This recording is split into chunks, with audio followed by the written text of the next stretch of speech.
Hello, everyone. Thanks for joining us today. We're just waiting for people to get from their previous meetings onto this one, so hang tight and we'll get started in about 2 minutes. Thank you.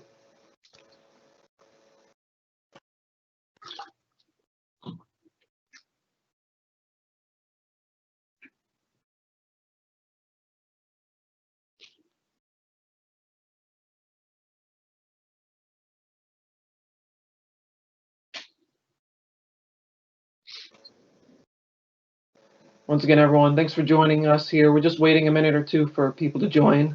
We appreciate you being a part of this webinar today, and we'll get started in just about a minute.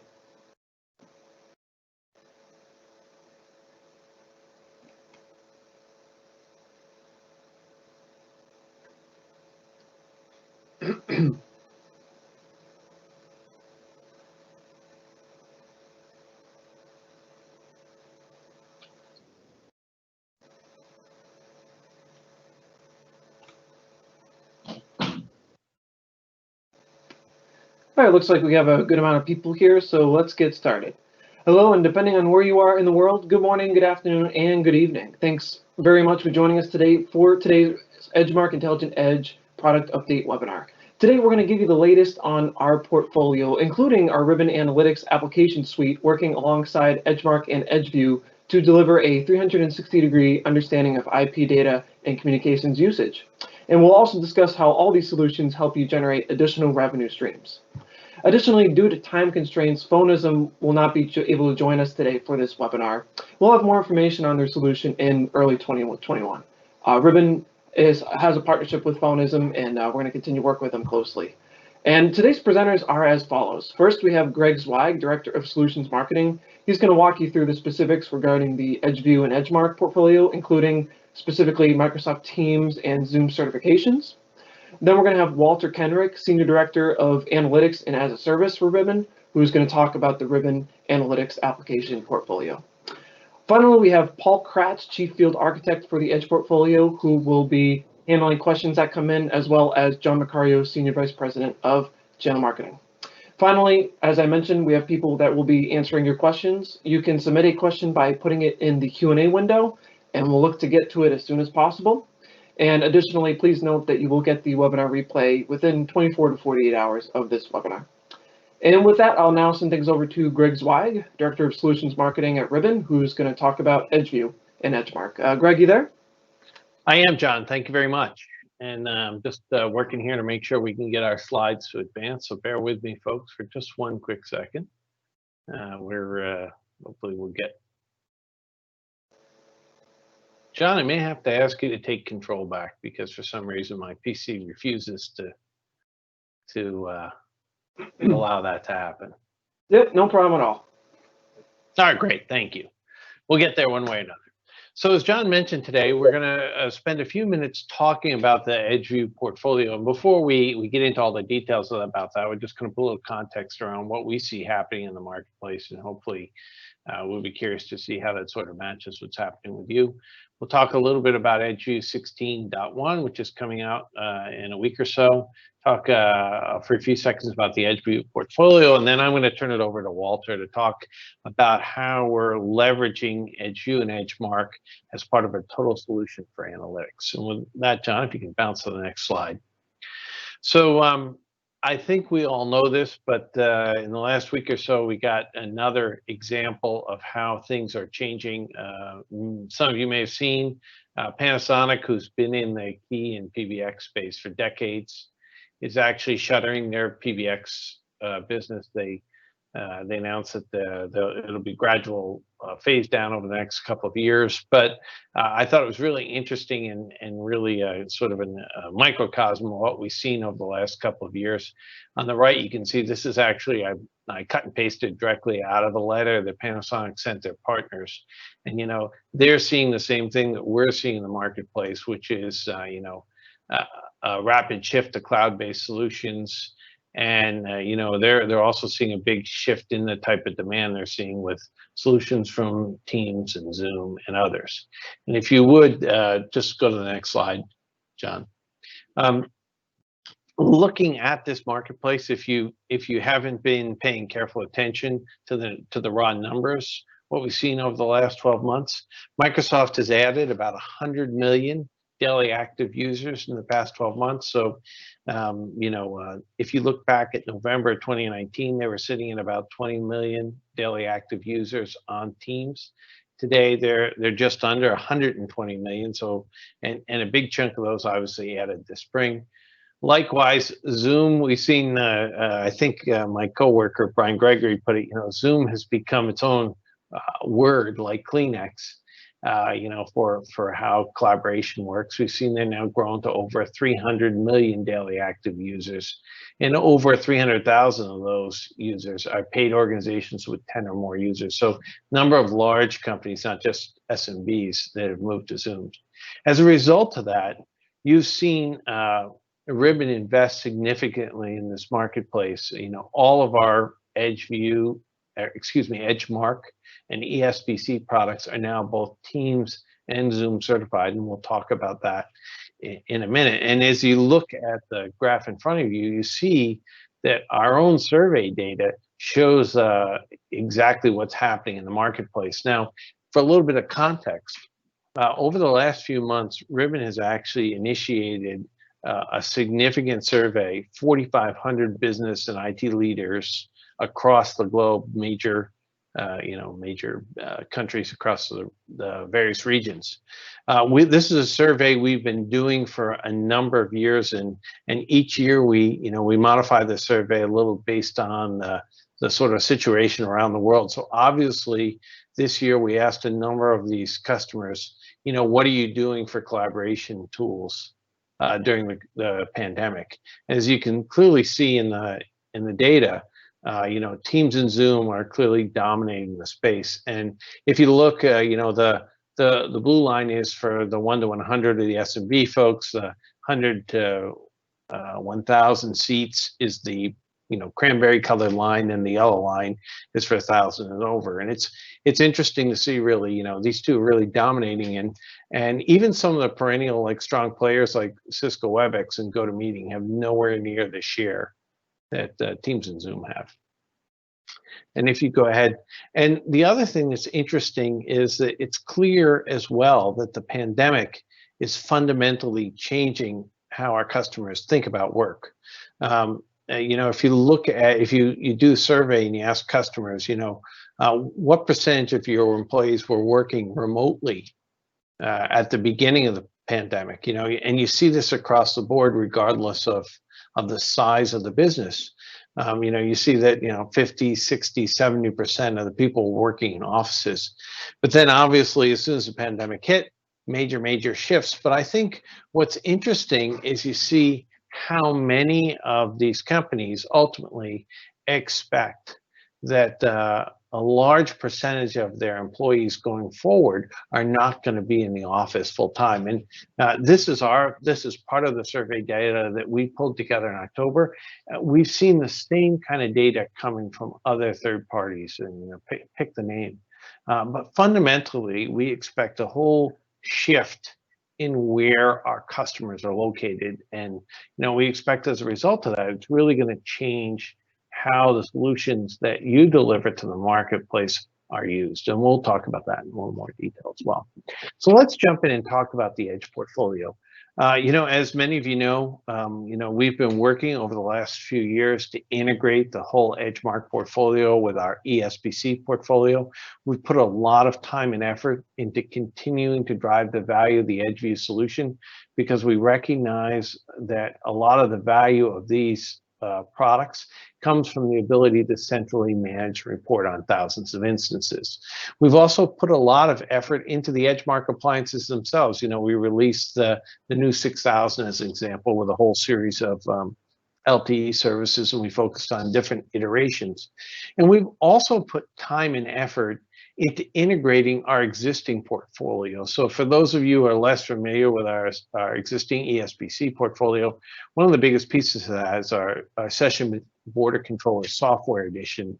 We call it Suite of Light, which is focused on the enterprise environment.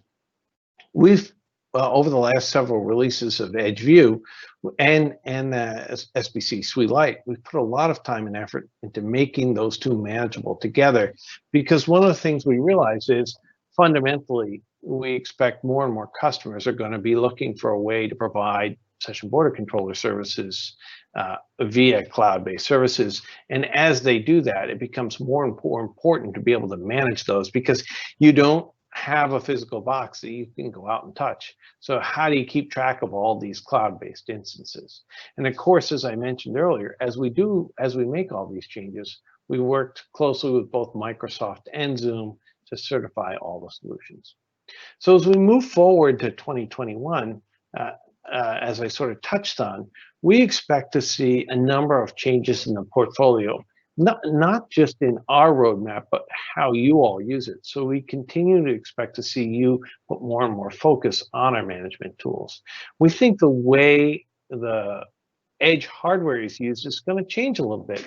Today, we see a lot of that edge hardware being used in a kind of traditional UCaaS trunking model. But as we move forward and we move to services like Teams and Zoom and others, RingCentral, that don't necessarily always use SIP for the last piece of the connection to the user, we're going to leverage these edge devices more for WAN resiliency and application survivability and for reporting. And then last but not least, we expect to see more and more of your deployments going to pure software models, being instantiated on the cloud, either on an AWS or an Azure type cloud environment where there's no physical hardware. And the reason for that is because we see more and more dial tone moving from the traditional model of dial tone going into the premises. We see dial tone going cloud to cloud. So you're just going to connect dial tone up to Azure or AWS or wherever the collaboration or cloud-based phone service is located. And of course, along the way, I think it's important to recognize we're continuing to offer this concept of cloud to edge. Now, I know many of the people on the call are familiar with this, but for anyone who's new to our portfolio, recognize that we have two different ways you can acquire our solutions. The traditional model, particularly for edge-based hardware, is you buy a perpetual license and you get unlimited use. The cloud to edge model is a little bit different in the fact that we provide a lower cost piece of hardware, but we drive the value and the cost into a monthly subscription model, which includes EdgeView management. And what this does is really lowers the initial cost for the customer, because oftentimes in the past, we found that the stumbling block was that one-time upfront cost. Once it's deployed, customers appreciate the value, but this gives you a lower cost way to get in and leverage the value of the product over the course of a lifetime. Okay, now let's just spend a second and talk a little bit about really 16.1 that's coming out in December. This is a significant release of EdgeView. It includes a number of kind of interesting additions to the solution. I mentioned at the beginning the fact that we're increasing our strategic integration between the portfolio. So in this 16.1 release, we've added more and more support for SBC Suite Lite management provisioning across sites. Again, this is designed to give organizations that have invested in EdgeView different ways to leverage it and leverage it in new cloud models. We're always working on the security associated with these solutions. I don't need to tell anybody out here that the threat situation it's amazing. You would think with a global pandemic going on, there'd be fewer threats, but it seems like they're ever increasing.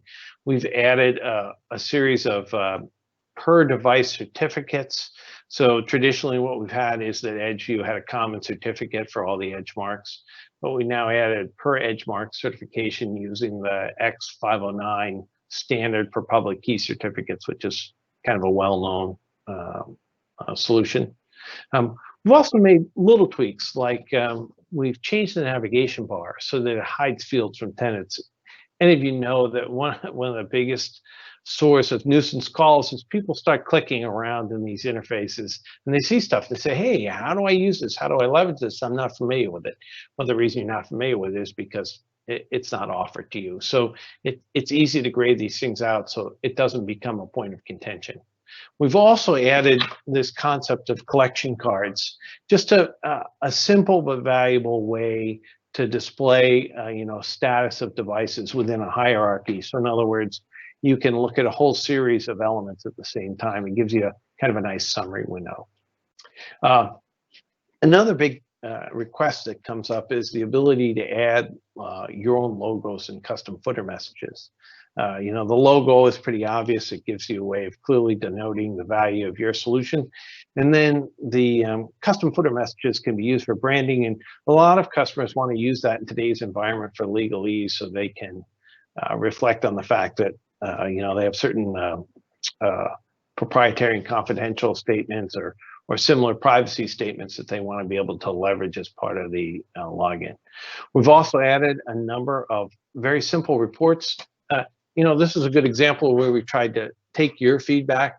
We've created a set of total calls, peak calls, and average MOS score reports. And what's nice about these is they can be run on a daily basis and actually automatically emailed out to, say, if you have a notification alias or something like that, it'll automatically do that. The whole idea is just to make it easy. Today, we have a lot of people spending cycles, creating these custom reports on a daily or weekly basis. We wanted to make that part of the whole EdgeView scenario. And then we've added some additional APIs. Over time, this is an area where the EdgeView R&D team has put some effort into making it easier to get the rich content that's in EdgeView out. So we now have the ability to export CDRs via, a third-party schedule, to a third-party server. I'll get there. And we've also created the ability to export the device inventory details. So a number of little changes, but all meaningful. And I wanted to highlight, I touched on the branding, but just gives you a quick example of where that branding goes. So it's on the bottom of each page, so your customers or partners can see your logo and the legalese. And John, you're a very rapid flipper. I don't know if I can keep up with the speed that you're changing these slides. Hey, Greg, you're a smart guy. I'm trying to keep up with you, so you don't have to say next slide. Okay, good deal. So we're going to spend a couple of seconds just talking about, some potential use cases and sort of how we see the whole Teams and Zoom arena changing. But before we did that, one of the things that we find happens is that there's a lot, particularly with Microsoft, there's a lot of sort of insider baseball terms. So just to make sure everybody's on the same page, before we get into that, just want to take a second to make sure that we're all on as I said, on the same page. So Microsoft 365, I'll refer to that. That's Office 365. Like everyone else, Microsoft changes the names of things randomly. Same thing, all Windows, Excel, Teams, all part of the Microsoft 365 cloud. Microsoft Phone System. This is, as the name implies, the term that Microsoft uses for the PBX services that are part of Teams. What's significant to understand and sometimes causes confusion is the fact that, Teams is included with all of the major Microsoft 365 packages, but Phone System is not. Phone System is included with the premium licenses like the E5 license, but it's not included in something like the more basic E1 or the middle of the road E3 license. And the E3 is probably the most common licenses that enterprises have today for Microsoft services. And the reason I bring all this up is because there's often confusion even with customers, because customers say, well, hold on, I have Teams calling. I can call Bob down the hall or across the street. Yes, you can call Bob, but Bob has to be part of your organization. If you want to talk to an outside party, dial a 10-digit number, then you have to have the Phone System license. And it is a per user license. So you don't buy this on an enterprise-wide basis. Every user has to have it. So you're typically talking about, list price from Microsoft is approximately $8 per month per user for the Phone System seat. Or if it's part of the E5 bundle, the E5 bundle has about a $15 uplift over the E3, but it carries a number of other services. And then there's Microsoft Direct Routing. This is really just Microsoft's name for SIP trunking. And very important, obviously, to the Ribbon folks is that Microsoft Direct Routing requires a Microsoft certified session border controller like the EdgeMarc or ESBCs that we support. Likewise, Zoom has their own terms, a little simpler perhaps, which is Zoom Phone, which is just Zoom's name for their PBX services on top of the traditional collaboration tools. And then Zoom calls direct routing or SIP trunking, they call it BYOC, or bring your own carrier. And that's significant because a lot of Zoom deployments, frankly, are done with Zoom trunks, whereas Microsoft only does a small subset. Zoom is a more aggressive user of their own dial tone.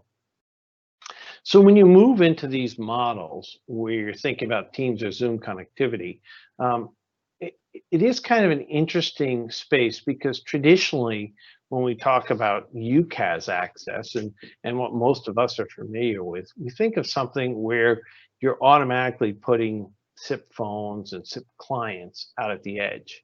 More and more, what we're seeing is that the client side is a non-SIP device. And when we talk about user access, you really have to think of something like Teams or Zoom as an over-the-top app.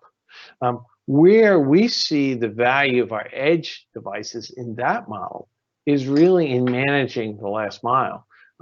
Because the challenge is that if you have these cloud-based apps and you have clients or devices at the edge, customer calls and says, hey, I'm unhappy with what's going on. You really have nowhere to look. There's very few tools built into Zoom or Teams to be able to tell you what's going on between the cloud and that that edge device or that edge client. So this is a spot where we think there's a real opportunity to continue to add value with our edge devices. Likewise, there's obviously still value from a SIP trunking perspective because both BYOC and Teams Direct Routing require an SBC in the call flow. However, what you see sort of on the right-hand side is we expect more and more that SBC is going to be located in the cloud. Either it's going to be, in the case of a service provider, if that's who you are, you're going to have your own SBC and you're essentially going to sell that as a service to the customer, or you're going to deploy one of our cloud-based SBCs in Azure or AWS. And again, that requires a whole set of services and a view to be able to manage that because there is no physical device there. Everything is virtual. So when the customer calls and says, I have a connectivity problem, it's really important that you can manage and understand what's happening across all of those assets. Hey, Greg, can I interrupt you for a second? You can. We've gotten a couple of questions, and I think this is probably a good spot to answer. Does Ribbon have a survivable branch appliance, an SBA, available or planned to support Microsoft Teams? Kind of a timely question, I think. It is, as a matter of fact. Yes, we just announced it yesterday, so your time is excellent. Microsoft just announced on Tuesday that, so I guess it was the day before yesterday, that they're bringing out a Teams SBA. We've been working with them for a number of months on that, and we announced general availability of our SBA product at the same time. You can check that out. If you Google it on our website, you'll find content as well as a data sheet. There's a link to the press release in the Q&A. Perfect.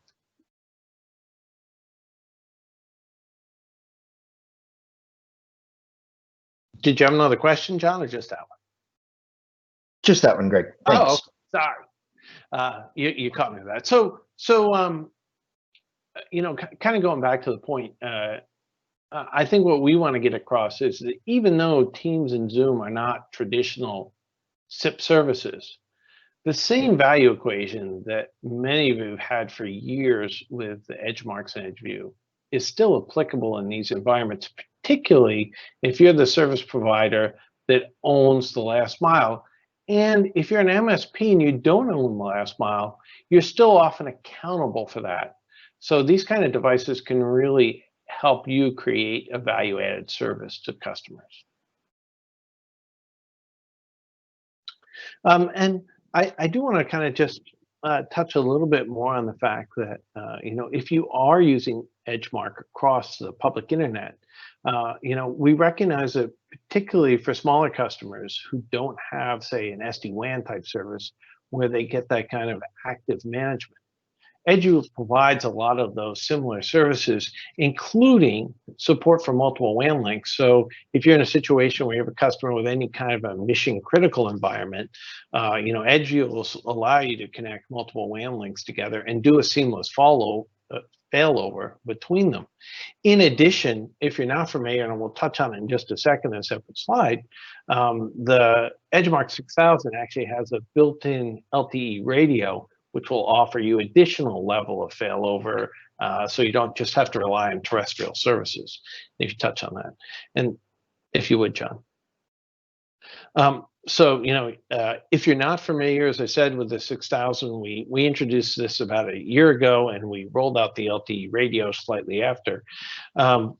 What's nice about the 6000, sure, you could go out and acquire some sort of an LTE modem and put it next to an existing EdgeMarc or some other sort of, routing device. But what you lose when you do that is common management interface.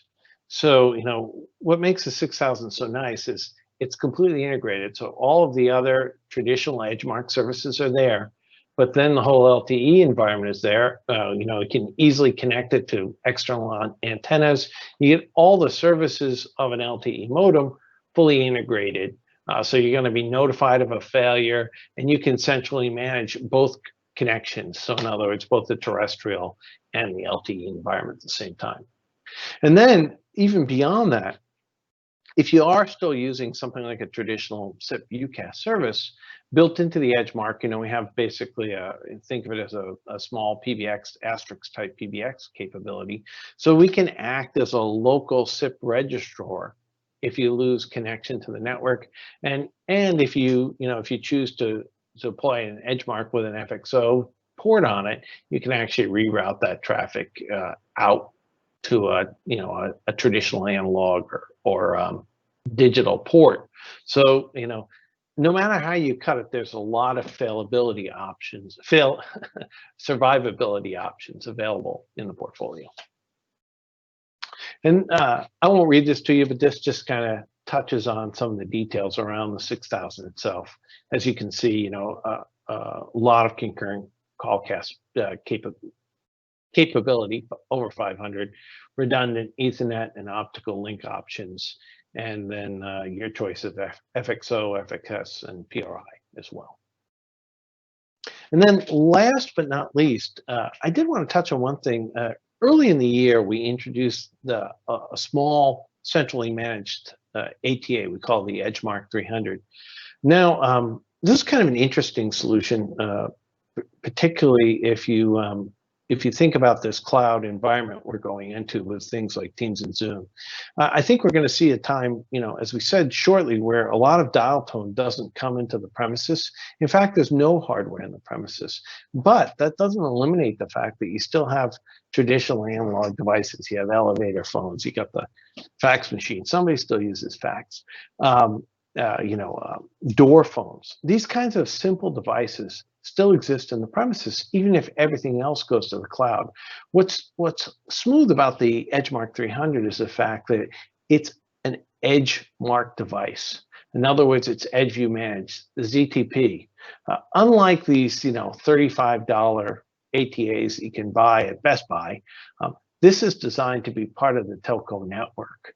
So you're not in a situation where a customer has all your services and then has a problem with this fax machine or elevator phone, and suddenly they're on the phone with you for hours and you're completely blind because the ATA only has a DTMF interface, and you have to sit there and listen to somebody try and reprogram it or send them out another one in a box and hope that that one works.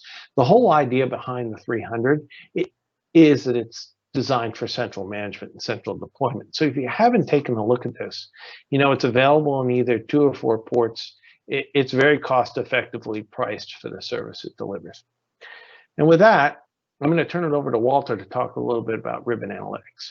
Hey, Greg, just one last question came in that I Sure. think would be kind of natural to address before Walter jumps in. And Walter's used to me interrupting him. The question is, can we have multi-tendency in SBC Edge 1K, 2K?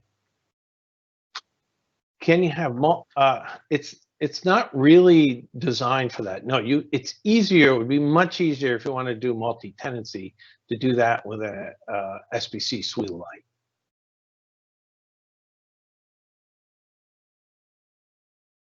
All right. Well, anything else, John? Yep, that's All it. right. Over to Well, Walter. Walter, it's over to you. Okay. Thank you, everyone. Great job giving an overview on EdgeView and kind of where it's going right now. John, if you could continue to drive for me, that would be very much appreciated. So again, I'm Walter Kenrick. I run our analytics and some of our as a service practice, specifically around Ribbon Connect, which hopefully some of you are familiar with or becoming more familiar with.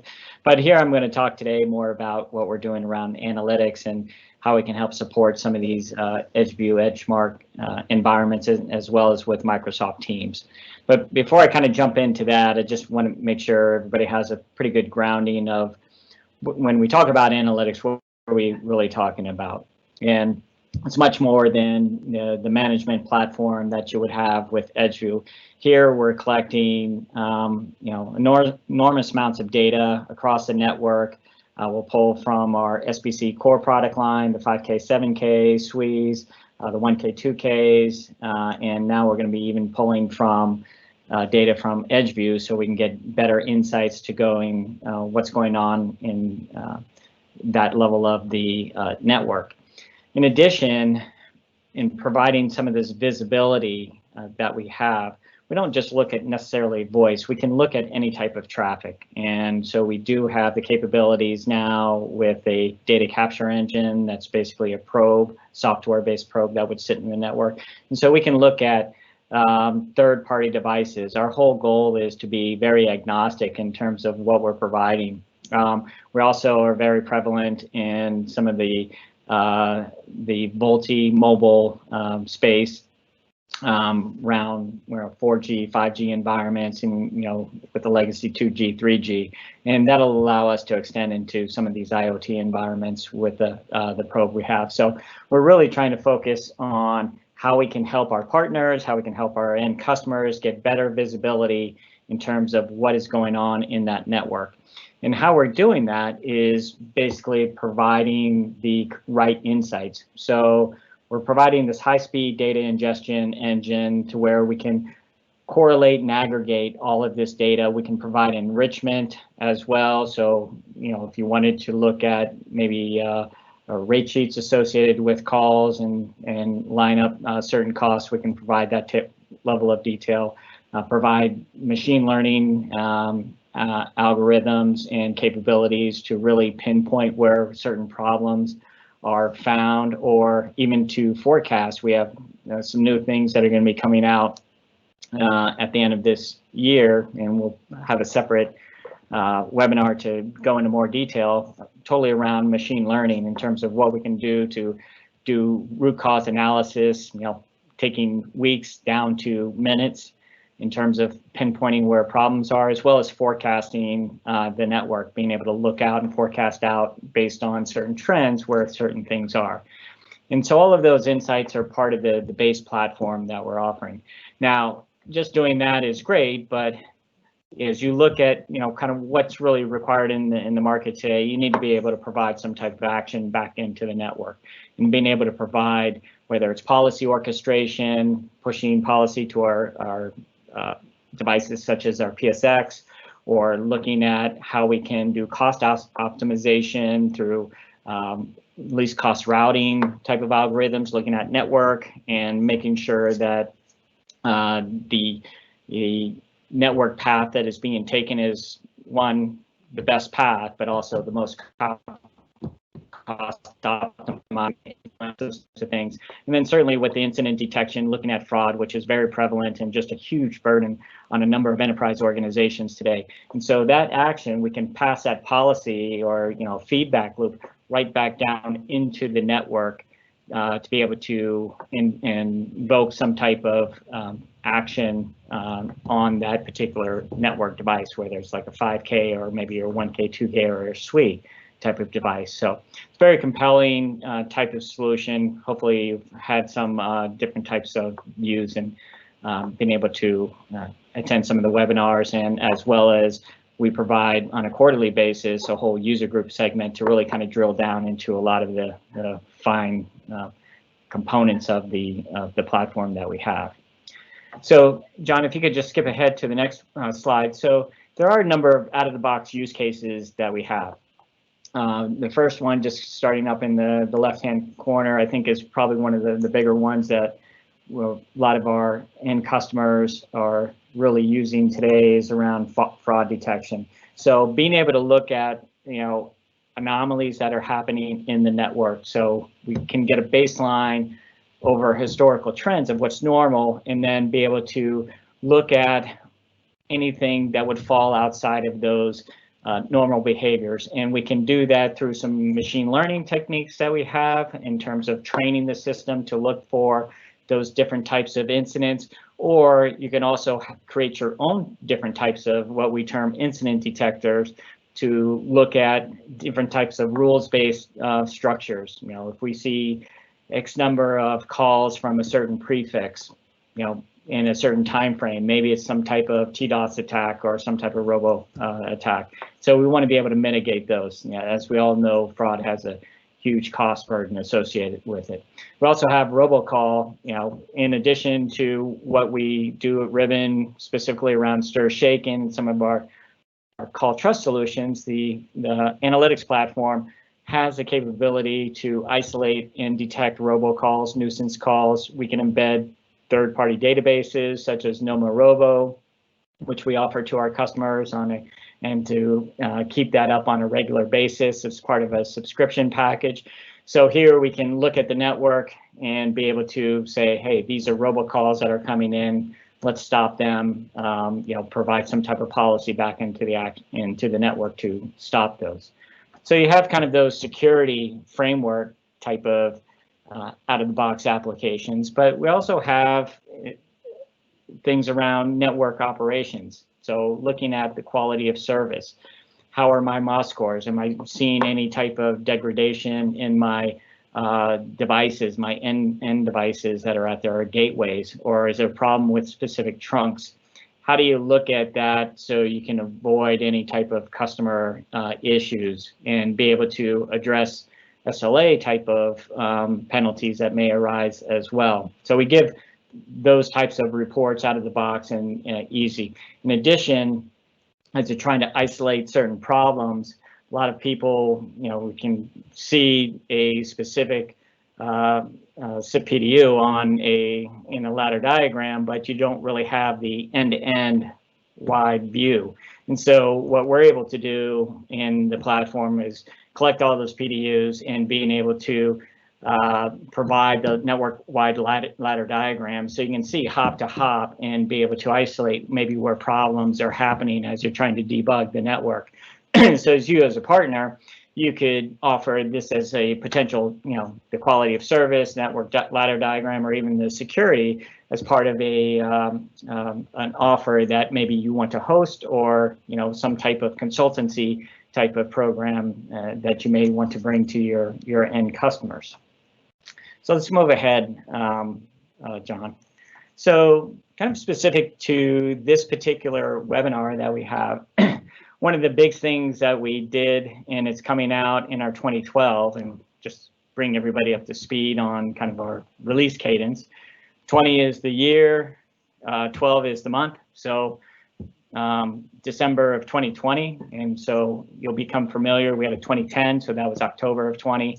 We'll have a 2103, and so that'd be March of 2021. So that's how the release cadence goes. But at the end of this month, and quite frankly, next week, we'll be releasing our support with EdgeView. And so this would support the EdgeView 15.4 and higher. And this will, so as EdgeView will give you a view of kind of the network quality and give you some level of capabilities. It doesn't hold the historical data. So you don't necessarily get the true end-to-end view that you can tie all the pieces together and then drill down.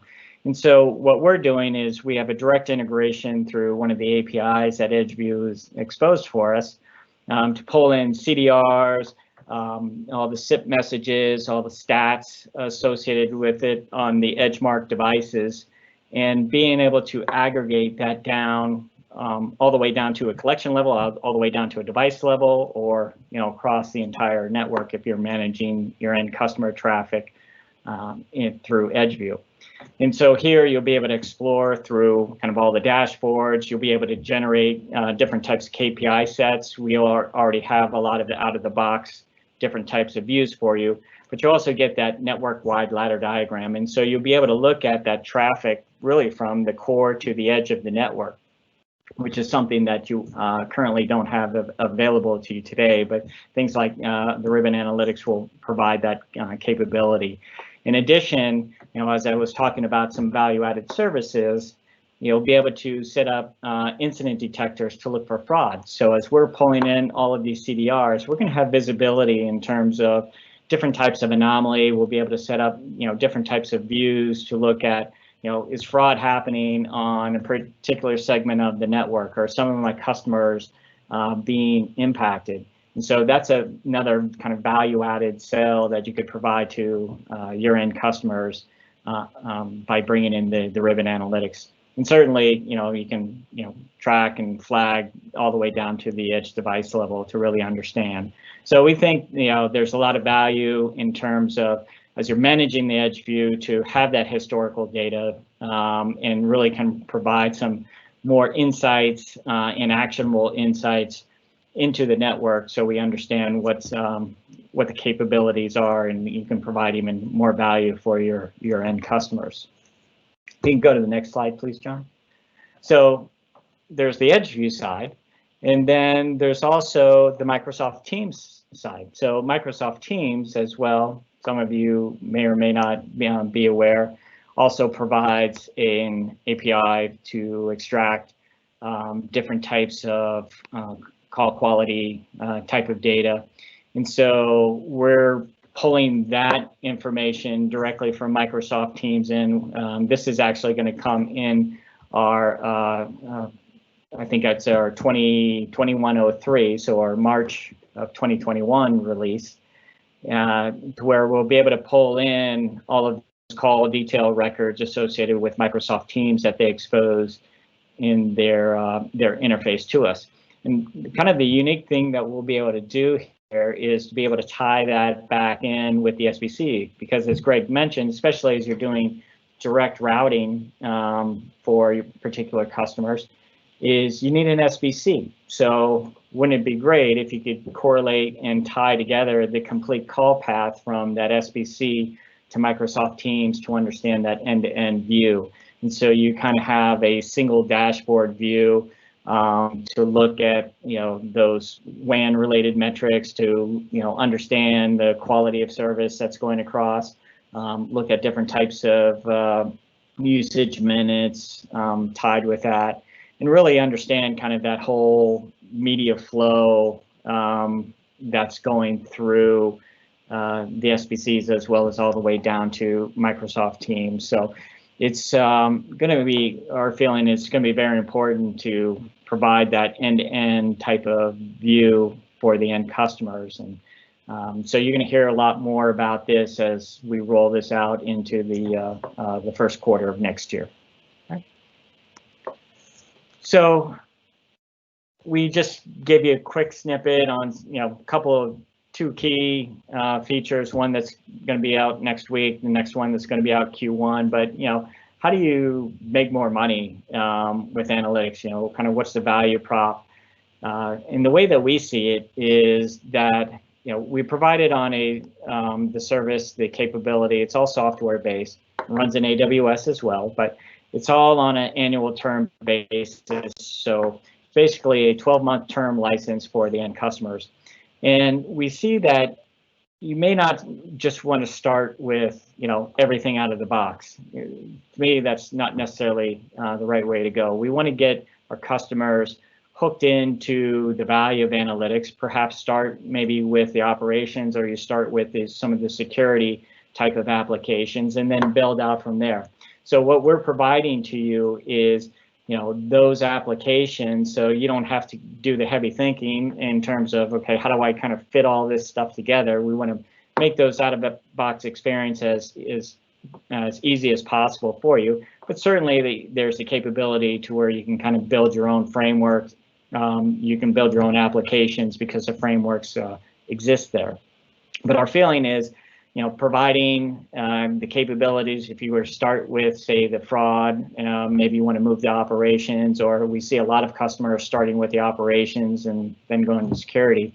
It provides you with that, hey, I can go back and I can show you, Mr. Customer, here's something else you can do with this platform, or here's something else that we can do with this platform. So it's kind of the gift that keeps giving in terms of, being able to upsell your customer without having to do, major upgrade or any type of rip and replace type of environment. And plus, since, it's really agnostic, as we build more, I'll use the word connectors, but that's not necessarily what we talk, just term them as, device integrations, gateways. But as we add more and more, then you're going to have more capability that you can bring to the end customer. And really kind of where you want to get to as you expand it is to get into some of the AI ML applications. So in early next year, the first quarter, we'll bring out our most probable cause for fixed networks. We already have some working demos on the Volte side, and we're going to build some demos for you and more functionality on the fixed network side. So you'll be able to see how you can pinpoint certain problems in the network, as well as with our planner application, which we're just releasing as part of 2012. And that will enable you with forecasting capabilities for your end customer's network. So a lot of the functionality, you can expand within those existing apps. You can, have the availability, create your own new apps as you want. And it really kind of opens the door for you to kind of build a consultancy practice, whether you want to, host it for your end customers, or if you want to, manage it remotely. All of those different types of models are certainly available to you. So, John? So where can you find some more materials? We have a lot up on the partner portal. So by all means, go there. We'll continually add more and more information, demos, some of the user group webinars that we've held. So a lot of great information that's available to you. So I'm not going to take a lot of time on that, but certainly there. And then just to kind of close things out, John, what should you do next? Well, obviously, talk to your customers, especially if they're an existing SBC core or edge platforms. We already have those integrations built in. Engage the ribbon cams, your channel account managers for any type of sales assistance. We've seen a lot of success with, a lot of the folks that have been very active in helping a lot of partners such as yourselves out there. And then try to target maybe the network operations, or maybe you want to think about how you can provide toll fraud capabilities. Start with one, then expand from there. Don't try to boil the ocean with everything all at once. You can certainly talk the value pitch, but if you can get your customers locked in on, for example, network operations, then that'll just pave the way to bring the next type of things forward. And then, the last thing, while we didn't necessarily go over it in a lot of detail, is it's all software driven, so you don't have to install any probes. We're connecting directly with our devices. We have a native integration to where we can pull traffic stats, CDRs, from our SBCs, as well as some of our other devices that we have in the network. We don't affect the call path because we're only pulling the information directly from the network elements. And you really, if you think about it, with all the different applications that you have that full tool consolidation. So you see a lot of vendors, well, we have a tool for this, we have a tool for that, we have a tool for that, and it just, exasperates a lot of the end customers. Here, we can provide it in a single platform, with multiple applications, pulling similar type of data. So a lot of merit in terms of how the architecture was built in terms of doing that. So with that, I think I'm going to turn it back over to you, John. Yeah, I'll take it. Thank you, Walter. Great to see what's ahead for Ribbon Analytics. So we're about to conclude here. We're just going to go over some next steps for you all here. Of course, it's important that you talk with your account manager or your distributor with any additional information, or if you would like some pricing on these solutions. They're always there, willing and happy to help. Also, Walter mentioned we have the Ribbon Partner Portal. Of course, that's where you can get all sorts of marketing assets covering what we discussed today. I've listed 5 here just as an example. We have our Ribbon Partner Microsoft Teams Hub, which has all things Microsoft focused for you to learn from there. We also have Zoom phone materials. We talked about our latest release announcement regarding Microsoft Survivable Branch Appliance, so you can take a look at that. And then analytics, as well as a new SBC trial that we have for Teams Direct Routing. We'll include these links in the follow-up email that we will send to you with the webinar replay. And please let us know how we can help. We're here to help you succeed. So let us know how we can help you market our solutions and support your solutions to our customer base. So finally, before we conclude, I wanted to just send things over to John and Paul. They've been keeping a close eye on the questions here. Gentlemen, have there been any other questions that maybe are worth mentioning during this time? I got one. This one's for Greg specifically. Greg, you mentioned Ribbon Connect early on. Can you give us a few details about what that is and when it'll be available? Sure. So Ribbon Connect is an as-a-service option for session border control and integration with Microsoft Teams. So the way you want to think of it is, rather than having to acquire, say, a traditional hardware SBC or even some sort of a virtualized or cloud-based solution, you're actually acquiring SBC services on a per seat, per month basis. And what's very compelling, obviously, is you don't have to acquire or manage any hardware or software. And in addition to the pure SBC services, which you're all familiar with, we layer on top a couple of interesting things. We have a web portal for management, so you don't have to go in. There's no traditional command line or even web individual device web services. This is strictly a GUI. You go in, you integrate it with the Active Directory of the user. You add the username, click a couple of buttons, and services set up. In addition to that, we actually have an API into Teams so that you don't have to touch the PowerShell commands in Teams. We actually go in and take that user when we set them up, and we set up all of the team services at the same time. And then last but not least, we have some unique integration we've created with traditional PBXs, because one of the big things we keep hearing is, well, I'm in a situation where I have 1,000 users, 500 users, and I have X number of Teams users that I'd really like to deliver calling to, but at the same time, I'd like to be able to leave my traditional PBX or traditional UC service in place.